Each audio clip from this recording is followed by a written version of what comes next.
now these are the last three months of the year. And for many of us, we have goals, we have aspirations, but I really want to drive and push us as leaders to look at Q4 as an opportunity to really refocus, re-strategize, and really grind these last few months to attain goals, especially in the area of leadership development.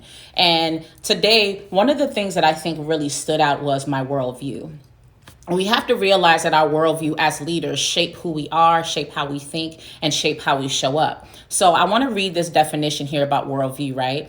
Because in this story, I love this message right here because it talked about this. They had as an example of an individual, and they were talking about their worldview and how their worldview affects how they show up at work, how they interact with their team members. And as leaders, we have to realize that our worldview also affects how we show up. It affects how we interact with our team members. It affects our emotional intelligence. And we have to really make sure that as leaders that we are really working on redefining our worldview. And I want that to be one of your aspirations these next few months in the quarter, and continue in that pattern, because my worldview is so different because of where I come from.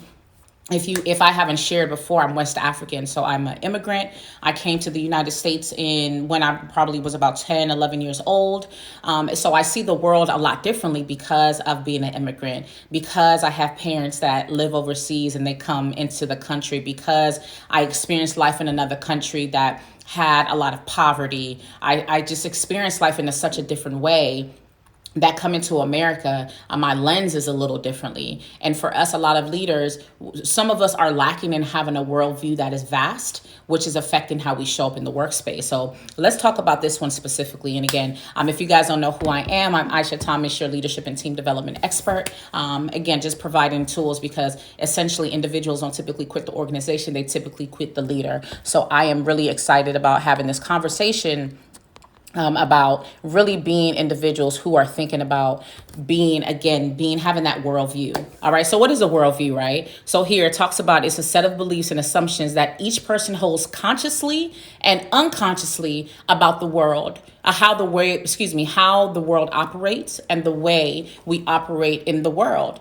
So a worldview is like a pair of sunglasses, meaning that it is a filter through which we see the world. So that's how we normally see. Again, it's a filter through how we see the world. So based off how we see the world, it affects our behavior. So I'll continue. It says our worldviews are developed from the time we are children and continue to develop as we age. Many factors such as experiences, culture, surroundings, and upbringings can influence how you view the world. And then that view of the world shapes what we value, which directly influences our behavior. Okay. And I always talk about when I do my unconscious bias training, I talked about how our biases, so stereotypes leads to unconscious biases, things that are happening behind the scenes in our brain we don't recognize. And now it's the biggest predictor of your behavior. So depending on what your worldview is as a leader will affect how you show up in an organization. And again, this is something that we really have to make sure we're mindful of, that we're checking, because again, if we don't have a worldview that's vast, it can really affect how we show up as leaders. You have some individuals that's been through everything in life under the sun, so they just show up differently. They might have more empathy and understanding, where you might have people who might have not had that many experiences, but because of that, they might lack empathy, or they might not have understanding in another area. So we really want to just look at life from that perspective. And today's message that I shared on the call was really focused from the perspective of my parents. Again, I talked about how they came to the United States with nothing. Shout out to my parents. They came to the United States with nothing, and they walked away from everything that they had in a country called Sierra Leone, and they pretty much started over. So I put about how they had a house, they had a successful business. My mother was she was an entrepreneur. She was a business owner, so she had a successful salon, Aisha Salon. They had in-home support, so there were people there that they employed that were working at the home. I remember having a nanny.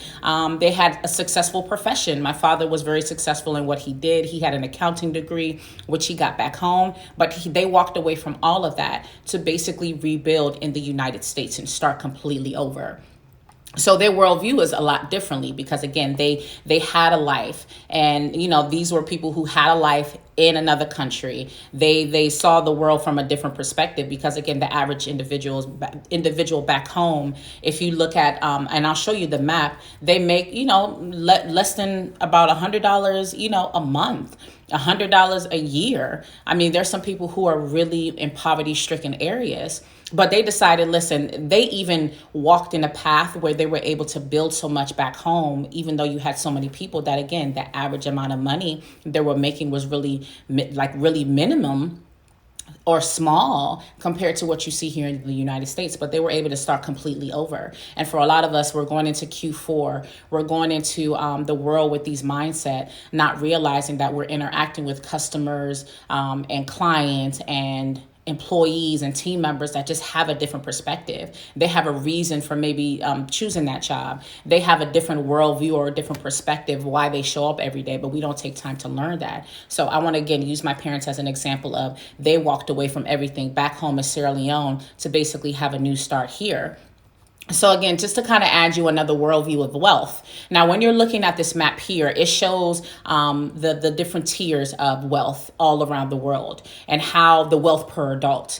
Now, if you look at the individuals that are in the pinks and the reds, they're in the lower quadrant, the lower amount or lower quadrant of how much wealth that they are, the wealth per adult, as what it states. And then if you look at the top, these people here are the higher tiers. The wealth per adult is a lot higher. So again, I'm from West Africa. I'm in that, countries like in the corner there. I'm on the west side of Africa, but you're looking at people who are making less than $500. The wealth per adult is less than $500. And again, I shared that $100 a month is what somebody might essentially make. So this was the worldview. So then you have, again, you come to the United States and you're talking about all the way up to 99.9K is the average wealth per adult. And it's a huge gap, a huge difference in regards to how much resources are available in this other country. So again, you have a lot of people coming to the United States that are migrating, that have, again, a different worldview. They come here looking at, here's a land of opportunity. Here's a land that has resources, education, a lot of things that we just don't have there. I was talking to my father recently, and he talked about how people back home, like a lot of the kids there, they are having to sit on boxes in their classroom. They don't have blackboards. There's windows that are missing in schools, and if it rains, they get wet. And these are things that we just forget and not think about, which again, because we have had these experiences, or some have had those experiences, how they show up in the world is different. How they show up in your organization is different.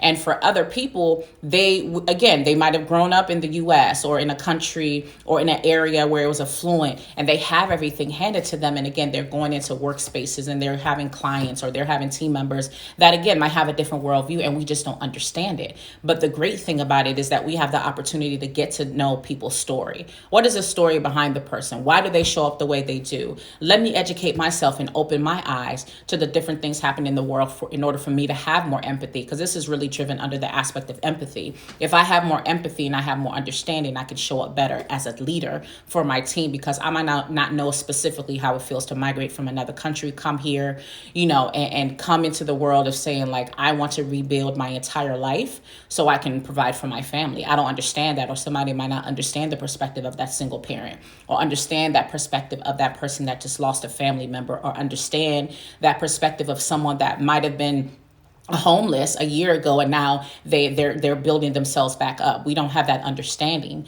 But again, we have the opportunity as leaders to really hear the stories behind people, and our worldviews can literally be shaped by the team members that work for us. So, this is just something that we really want to take in, because even as we're going into Q4 and we're determining what kind of goals we have and how we're about to shape ourselves as leaders, I really want you guys to really push yourself and realize, and even from this, seeing how many resources and things that we have available to us to help us grow and help us become better, that we don't take advantage of. And it's just such a blessing that we can utilize coaching and, have access to so many things to allow us to expand our mindset so we can show up in the world better and show up for our teams a lot better. So those are some things I really want you to think about and really like consider when you're thinking about being a leader. Consider about when you are interacting with people. Your worldview might lack, and you need to start working on expanding your mindset, because by you expanding your mindset, now you can show up a lot better. Thank you for joining in. Thank you for hopping in. So I'm talking about worldview and how, as leaders, and again, everybody's a leader, we need to start working on expanding our view of the world, because that affects your behaviors and how you show up in the world. Being a West African myself, I have a different worldview because, again, it's just a different experience I had in life. And because of that, I can show up in the workplace a lot differently. But a lot of people haven't experienced certain things in life. So how they show up in the workplace or how they show up in their business is a lot differently.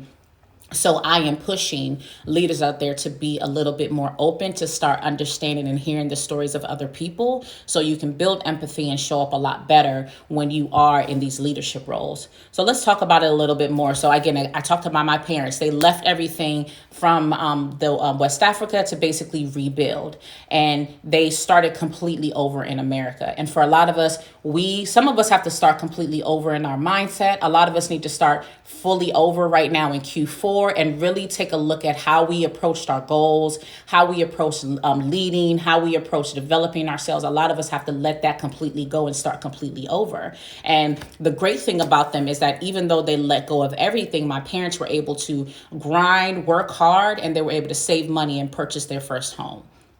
Even though they didn't have furniture, they didn't have everything that they need, they were able to purchase their first home. Then they were able to build enough wealth and save enough, and now they built their second home. They built their second home.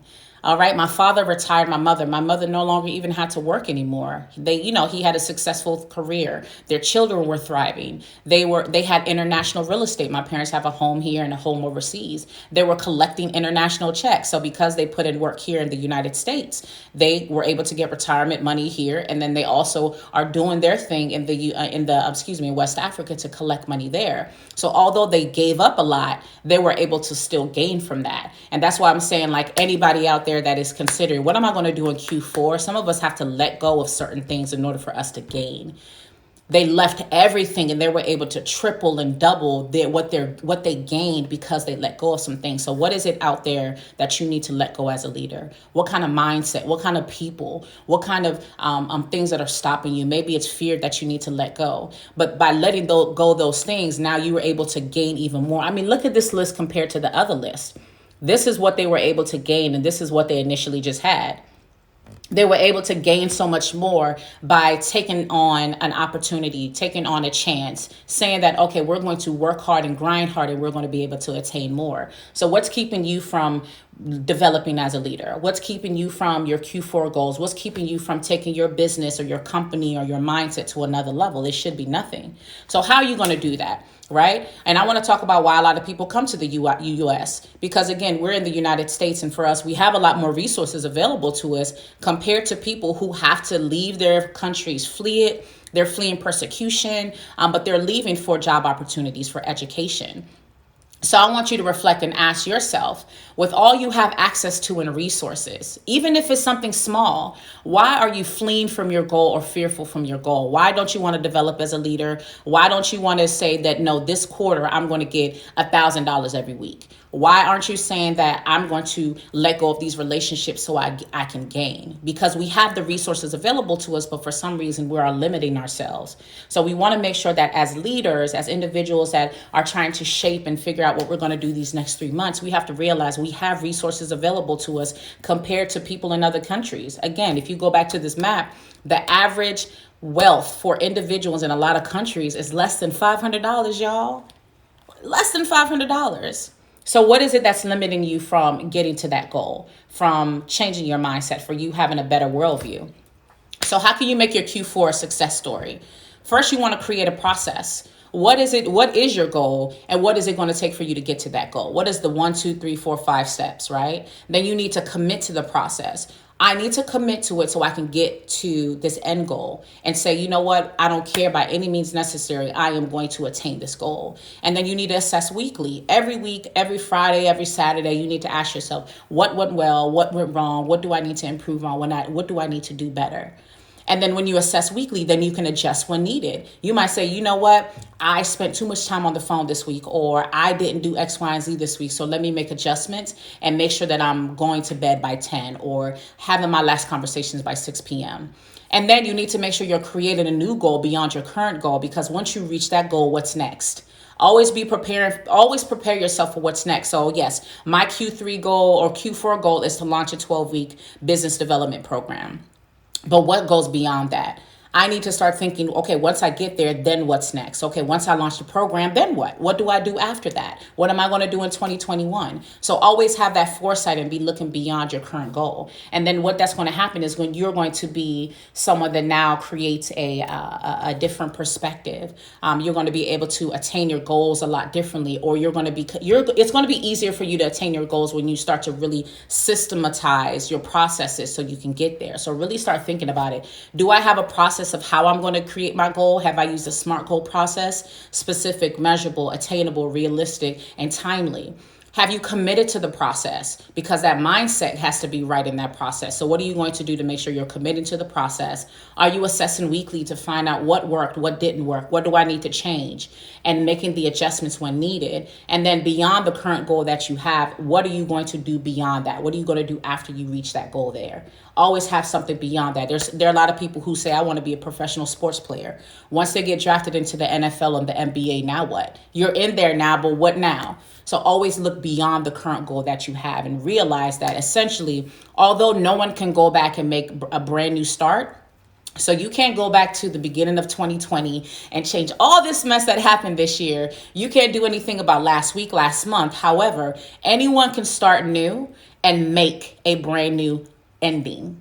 So that means you can end this year so good. In 3 months, y'all, 90 days. You know what you can do in 90 days? You know what you can attain in 90 days? You know how your mindset can shift in 90 days if you just really focus on that goal? So realize it. Even though you can't change the past, what can you do to create a brand new ending? Create that ending. You always have an opportunity to change the ending, the end of the story. So really sit about that, really think about that. What is my worldview? What is it that I need to change? What do I need to let go of and start over? And what do I need to do so I can create a brand new ending, even though the start might have been rough? So I appreciate you guys tuning in. Thank you for the love. So make sure you like, subscribe, share this information with anybody who needs it. And like I said, I appreciate you tuning in. I appreciate the love. Many blessings to you. And again, I'm Aisha Thomas, your leadership and team development expert, letting you know that individuals don't typically quit the organization. They typically quit the leader, and that's why you need leadership development. Have a good day.